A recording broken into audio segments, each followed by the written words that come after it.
Welcome to my channel. मी आहे रोहिणी। तर आपण मान आणि खांद्याशी रिलेटेड आणि पाठीशी रिलेटेड एक्सरसाइज बघत आहोत। त्रिकोणासन। काल आपण पहिलं व्हेरिएशन बघितलं, आज आपण दुसरं व्हेरिएशन बघूया। यामध्ये पायांमध्ये तुमच्या बॉडी प्रमाणे शरीराप्रमाणे अंतर घ्या। खांद्याच्या सरळ रेषेमध्ये हात राहतील। सावकाश ज्या साईडला दुखायचं आहे तो पाय आपला सरळ ठेवा। इनहेल करत सावकाश खाली झुका। कान हे खांद्याला टच झाले पाहिजे, दोन्ही गुडघे ताठ राहतील। थोड्या वेळ हे आसन होल्ड करा। Normal breathing.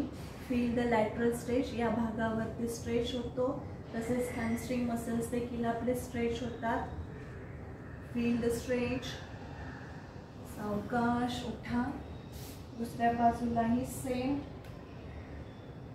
इनहेल करत सावकाश साईडच्या बाजूला झुका। दोन्ही गुडघे ताठ। खांद्यावरून कानाला आपले आर्म्स टच झाले पाहिजे। स्ट्रेट करा पूर्ण। Feel the lateral stretch. तुमच्या बॉडी प्रमाणे हे आसन हळूहळू होल्ड करा। सावकाश उठा। धन्यवाद।